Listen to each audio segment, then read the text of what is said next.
3, 2, 1. Welcome back, YouTube. This is Wulfoath, and today we're reacting to DeathBattle again. This time it is Gogeta versus Vegito. Alright, and I'm a fan of Dragon Ball myself, and so I'm really interested to see how this is going to go. The fusions don't really pop up that often, so when they do, it's always really interesting. And I think one of the most recent times was the Broly movie, when Vegeta and Goku fought against Broly and they had to fuse, right? So it's been a hot debated topic for a while, who is stronger. So let's check and see what DeathBattle has to say about it, right? The last reaction that I did to DeathBattle was Deku vs Asta. So if you haven't seen that yet, there should be a card right there. You can go check it out. All right. So let's get it. So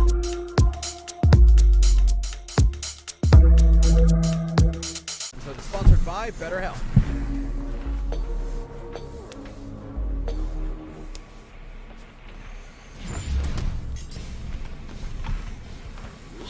One! Man, these things are so easy to find nowadays. Yes! Now, with this ultimate power, I can finally conquer Have the Gogeta world! fight Vegito! What? Oh, come on! It's the ultimate Dragon Ball question! Which fusion of Goku and Vegeta is stronger? Gogeta, the combo greater than legends? Or Vegito, the mix who surpassed gods? Intriguing. They are in many ways identical, yet still quite different. Yeah. Though in canon, they only have a collective total of 3 brief appearances. To truly determine who would win, let's examine all of their material. Yeah, that So is let's true. see. GT, Super, movies, games, guidebooks, Toei's Twitter, even all the crazy Xenoverse and hero stuff. Hold on to your Dragon Balls. He's Wiz and I... You got to pull from a bunch of different resources, really, considering they have so few appearances. So yeah, I can see definitely pulling from sources you typically wouldn't pull from. Especially like the Xenoverse games, because they're not canon. At least as far as I'm aware. If they are, if you know, put it down below. It'd be interesting to see that. But so yeah, pulling from a variety of sources, just to get the high balls and the low balls of their power, the power scaling that they would have against each other, and being able to just get more feats that you can use to try to figure it out. That makes sense, because the data pool is so small. and Boomstick. And it's our job to analyze their weapons, armor, and skills to find out who would win a death battle. Imagine, it's 1995 and you're at a movie theater in Japan. You're there to watch Dragon Ball Z Fusion Reborn, and it's gonna be the most radical movie ever, dude. I mean, yeah, it was a little weird when Adolf showed up, but then it happened. Forgot about that. Goku and Vegeta were pushed to the brink with only one option left. They merged into a single being of amazing power, Gogeta! And that would be the greatest thing 8-year-old you ever saw. Yep. Yep, you peaked at 8. Fun fact, while Vegito had already debuted in the manga 2 months earlier, Gogeta was created first. After all, the movie was in production, yeah. Year. 2 Saiyans, the proud son of royalty and the lower-class champion becoming one epic powerhouse? This is the true potential of Goku and Vegeta. Easily a top 5 Dragon Ball moment. Hey, nothing beats the first time we saw Super Saiyan, but I think this That's goes true. I don't think anything's ever going to top that. By the Metamorans, a mysterious alien people who we never actually see. Yeah. Wait. Yeah. We have never seen them, have we? The Metamorans were just referenced, and somehow he had the technique. But yeah, we've never actually seen him. I'd guess they like wearing crop tops. Hadn't thought about that. Shoulder pads. Anyway, when Goku taught this fabled technique to Goten and Trunks, it was the most beautiful thing I'd ever seen.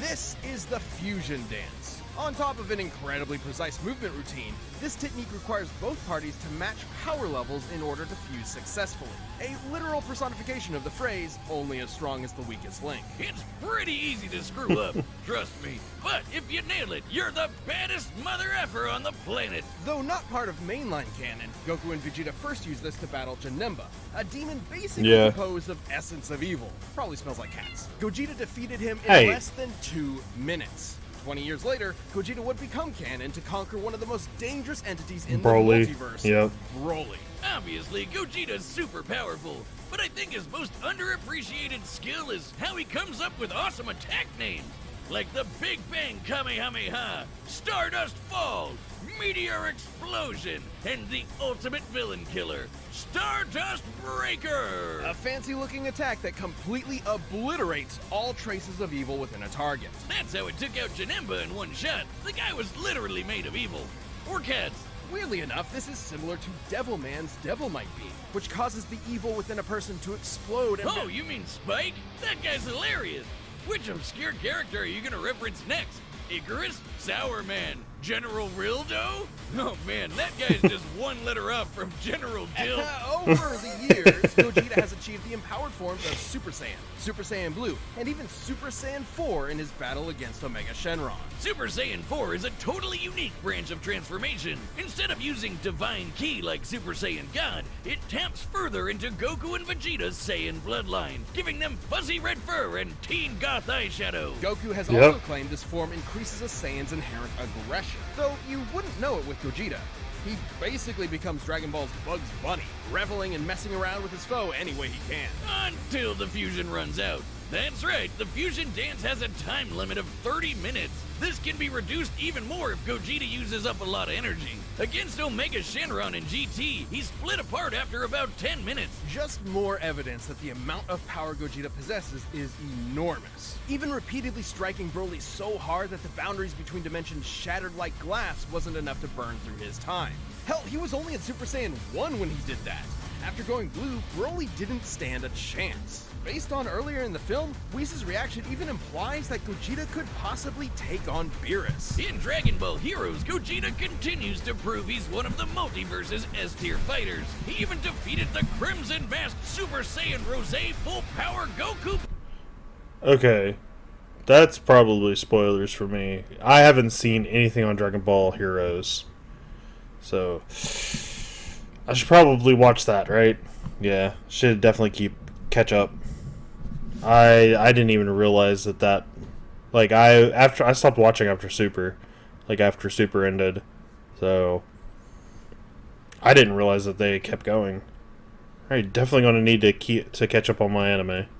Black and Ultimate God Slayer Hearts the God Hater. You know, those guys. And two Gogetas together could take on Fu. Just Fu? After all that, he's just called Fu? Dark King Fu, the artificial bio-android demon mutant. He has Saiyan, Namekian, Earthling, Majin, and Dragon DNA. Is this fan fiction? Hearts the God Whiner claimed Fu could become an entity akin to Zeno, that little blue baby who can erase a multiverse with a thought. But these Gogetas achieved even stronger forms than before. One was in Super Saiyan Blue Evolved, the boosted form Vegeta achieved during the Tournament of Power. The other was Super Saiyan 4, but not just any Super Saiyan 4. He was Super Full Power Saiyan 4 Limit Breaker. I think my tongue is permanently twisted now. These two forms fighting side by side implies that, at least in this iteration, both are similar if not equal in power. Gogeta's so cool! And there are tons of people who think he'd win this matchup. In Weekly Jump issue 28 from 1995, the fusion dance was stated to unify Goku and Vegeta's spirits and draw out their power to the max. As long as a fight with Vegito lasts less than 30 minutes, the magazine says Gogeta should win. And then in the video game Raging Blast, there's a what-if scenario where Gogeta beats Vegito in a sparring session. But he was about to run out of energy, so maybe it could have gone either way. Though with his power and skill, it's unlikely any opponent would push Gogeta to his limits. Two of the greatest warriors in history merged together as one. What more could you want as a fan? And what more could you fear as a foe? It's the spring of 1995. A demonic menace has threatened to consume the... Alright, before we get to this part, So,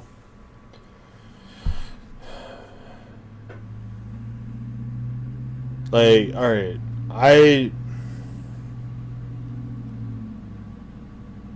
guess like it's hard to figure out which one is going to be better, right? Like we've just gone through Gogeta's abilities and his feats and stuff along those lines. It did look like it involved one of the games that I don't know how canon that game is, but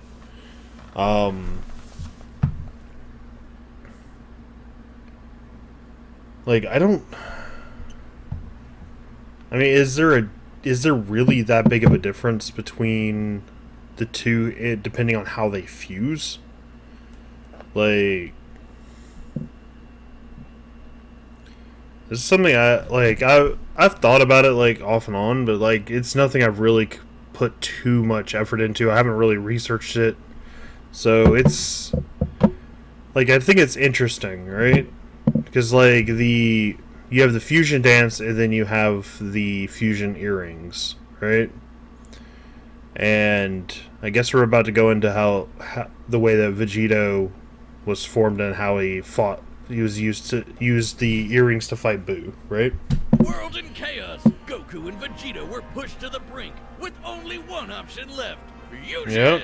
They used one of their most incredible techniques to become a merged being of unimaginable power. Does this sound familiar? But there wasn't time to teach Vegeta an awkward dance routine he'd ultimately despise. Instead, they used the Patara. Only the gods themselves. That's what they were could called, relate Patara. to this. That's right, the Patara earrings come from the Kais, the gods that supervise the universes. By placing one earring on each person's opposite ear, the Patara forcibly fuses the two beings together. No power level matching required. In this Okay, so in that case, they're not syncing up as perfectly as the fusion dance does, right? Because like if you get the fusion dance perfect, then both people's maximum power is drawn out, and it's an equal measure, right? Whereas the earrings just fuse them together, and you get what you get, right? case, Goku and Vegeta fuse to become Vegito. Okay, seriously, Vegito? Couldn't they have a better name? It's not that bad. And remember, Fusion Reborn started production well before Toriyama penned Vegito's first appearance. So, Toei called dibs on the better name, huh? But still, shouldn't it be like Vegiko? Not like that's much better either. Why Vegito? It makes more sense in Japanese. Vegito is formed from the first half of Vegeta and the latter half of Kakaroto. This is why Viz Media actually translated it to Vegerot. Oh, that one sucks too. Okay, bored now. Let's talk about how he blows shit up real good. Vegito has numerous techniques that are entirely his own, Vegerot. many of which are fittingly perfect combinations pretty bad. of Goku and Vegeta's signature moves, such as the final Kamehameha, formed like Vegeta's final flash, but fired like Goku's Kamehameha way. He's got a Spirit Sword, the Saiyan Shield, and the Banshee Blast. Which, no, it's not the ghost attack you're thinking of. With Goku and Vegeta's powers combined, Majin Buu was no match. Super Vegito was so friggin' powerful that even being turned into candy didn't slow him down. It just made him delicious. His level of power had transcended to such an impressive degree that he was capable of effectively ignoring having his matter entirely altered and his DNA eradicated. He continued on as the incredible fighting candy. No mouth, no brains, no organs. That was one of the most silly things that I've ever seen them do in a major battle, right? Like, just mid-battle, a piece of candy is beating the shit out of the most powerful being in the universe at the time, right? Just stupid. Of any kind, and he still kept slapping around that big pink ass. Phrasing.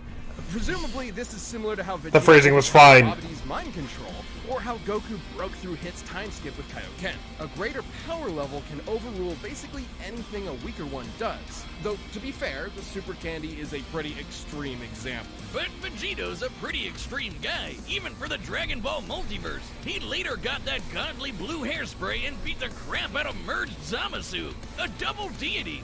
Like a fusion dick measuring contest, but not at all close. Though similar to his dancing counterpart, Vegito's time ran out after he overtaxed himself. Which was kinda weird.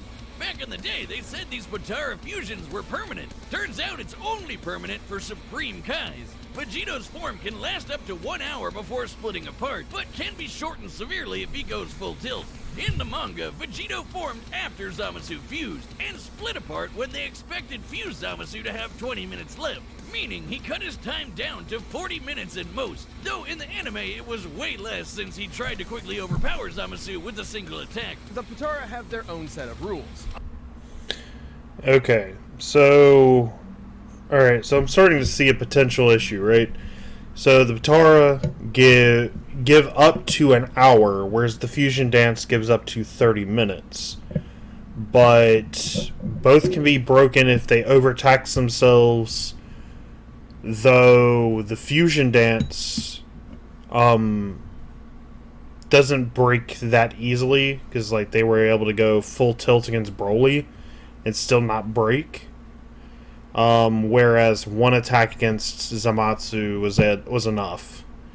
Like they went full tilt on him, and that was like they had lost what 20 minutes on their transformation, but still, if they're able to fight all out and using tremendous amounts of power cuts down your time, but one starting with 30 minutes of time, one starting with an hour, twice that amount of time. I think it's going to come down to that, right? Like, they're going to break apart and then get blitzed. So it all depends on how, like, what is that time drop difference between the two if they're using a lot of power, right? So we'll see.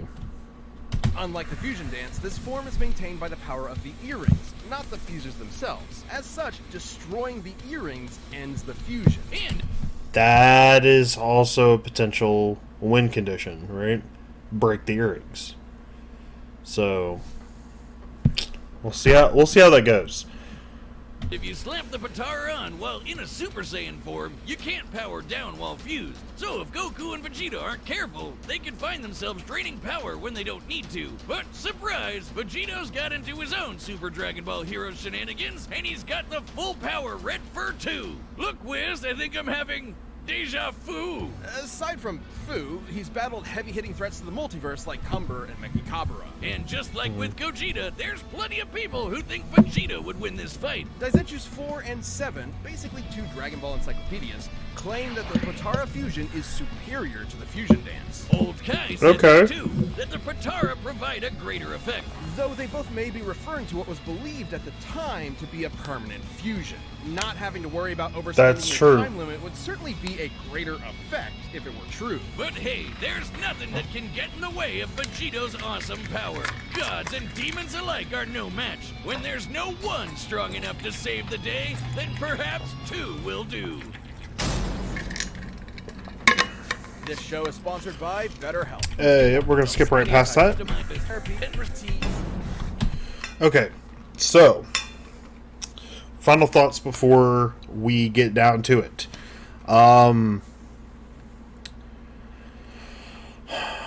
think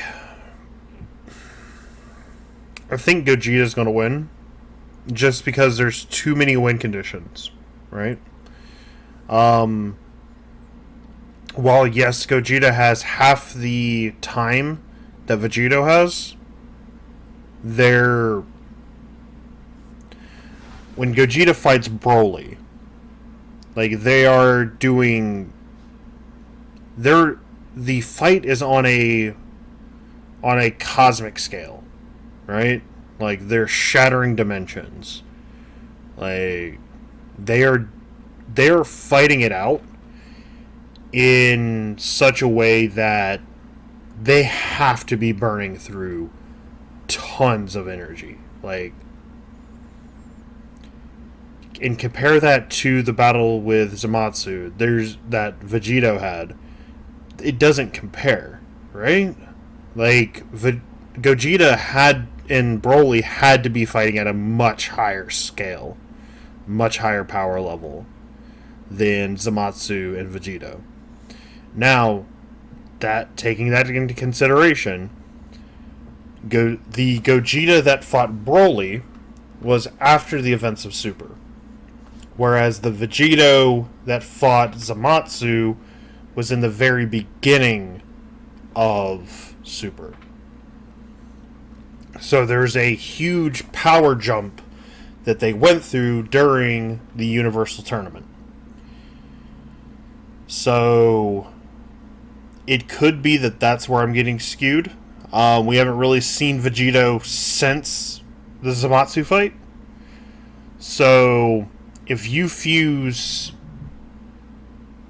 the Goku and Vegeta that were at the end of Super, and possibly, like, say it was the fight with Broly, right? And instead of going in fusing to Gogeta, they fused to Vegito. Would they have been able to fight on the same caliber that they fought as Gogeta? That's the question. And I think the weakness with the earrings being able to be broken might be the deciding factor. So, like, that's why I'm giving it to Gogeta. Because even though, yes, they have half the time, I don't think it's going to come down to time. And I might eat those words. But I think it's going to come down to power expenditure.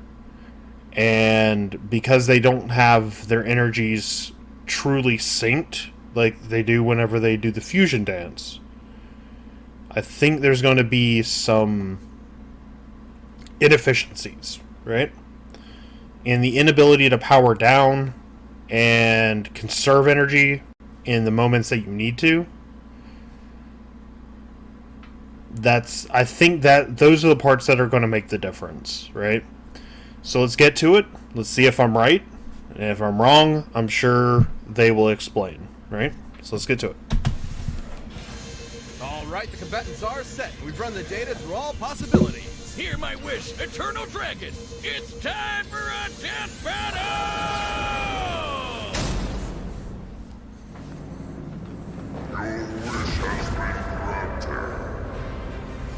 Thank you, Shenron. What is this madness? Whoa, Vegeta! Am I really that much taller than you? Stop it, Kakarot! Fusion!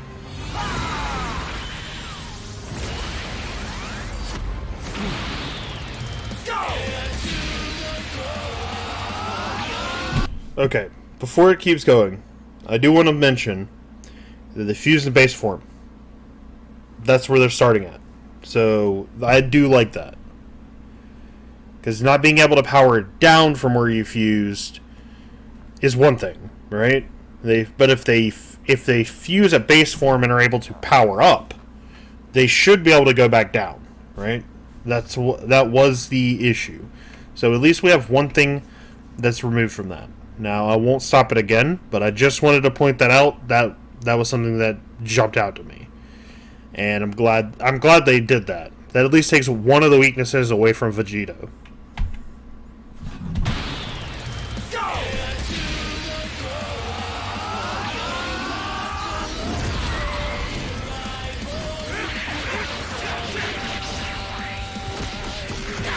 You know they gotta be loving this.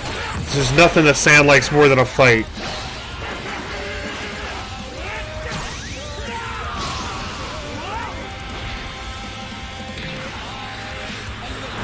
Okay.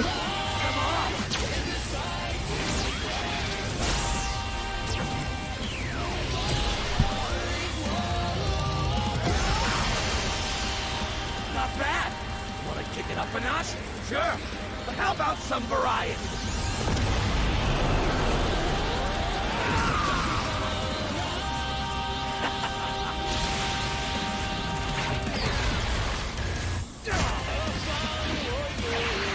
Okay.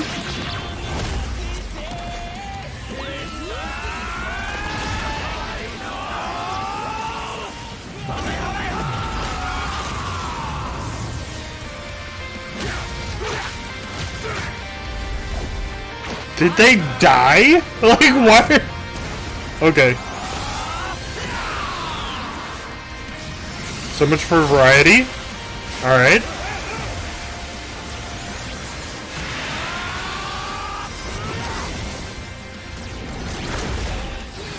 Okay, now they're back alive and they're on Earth.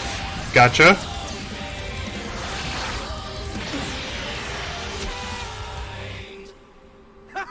Gotcha!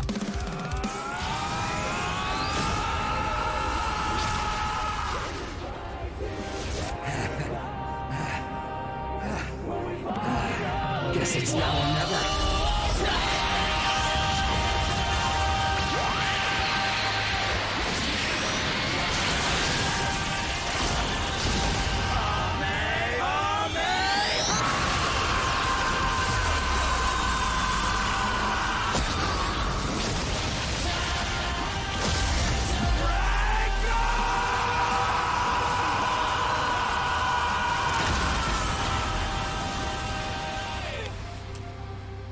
Yeah.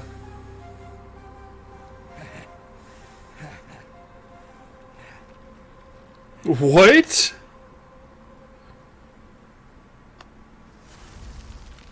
That was not what I was expecting. Okay. Oh man, that was epic! Totally worth the wish. Oh, I guess we... Alright. Before they get into the explanation, I don't understand what happened. Right? Like, it's like, it looked like for most of the fight, not the entire fight, Vegito was on the back foot. And Gogeta was kicking his ass. I don't understand what happened. So I am confused. I'm hoping they'll help clear this up.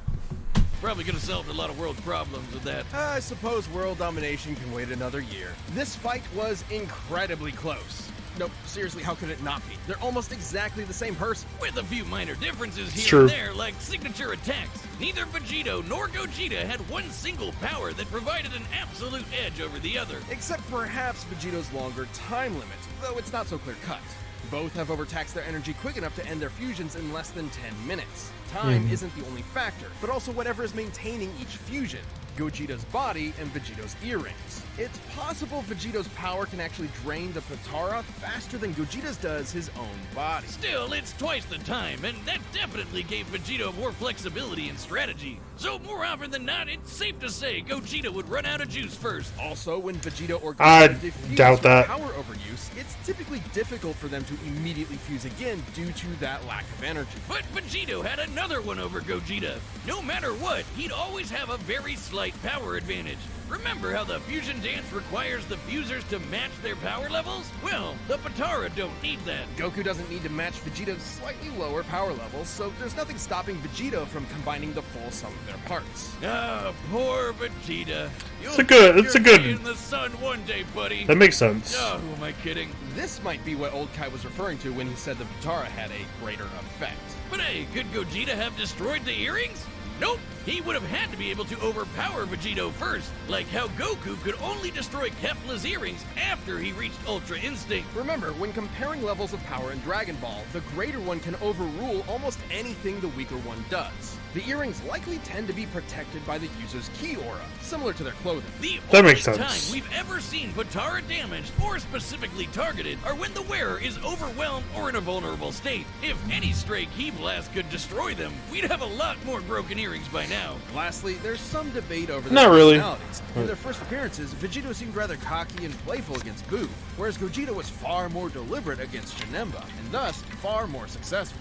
However, these are not core personality traits, and assuming so would be inconsistent with Vegito's serious fight with Zamasu and Gogeta's more brash fights with Broly and Omega Shenron. Context is key. As far as personality and mental ability goes, Gogeta and Vegito are practically identical.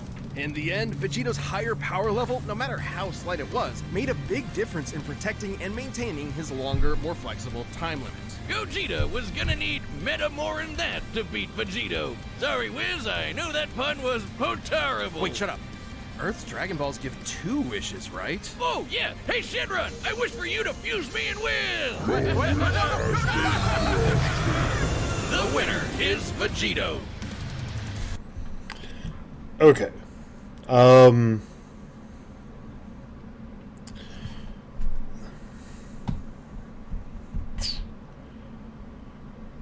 Well, I guess that's it.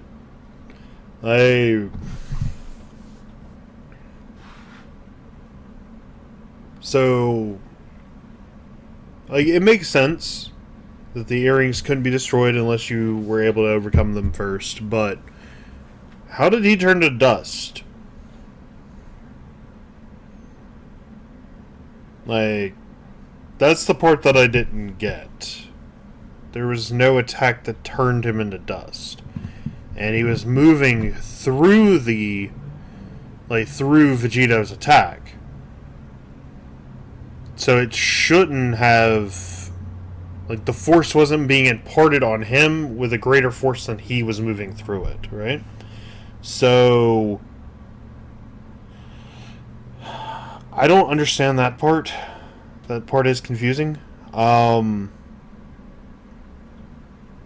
Like, it definitely would have made more sense if, like, there's been plenty of times where attacks have gone against each other and the stronger one overcomes the weaker one, right? And blows it back. Like, they didn't use that here. He just turned into dust. Which, like I said, for the most part, like, despite everything that they were saying, the animations that they were giving were showing that Gogeta was definitely winning. So I'm kind of confused by the ending. The explanation was a little hit and miss with that. Tell me your thoughts below in the comments, and let me know what your thoughts on. We can talk about all this down there. And if you enjoyed it, make sure that you subscribe to the channel. We're going to be doing more Death Battle, and I react to a lot of different stuff. So if you have any suggestions, make sure you put it in the comments down below. If you enjoyed the video, make sure you like it. It helps with the algorithm. It really helps my channel grow, and I appreciate it. Alright, so until next time, peace.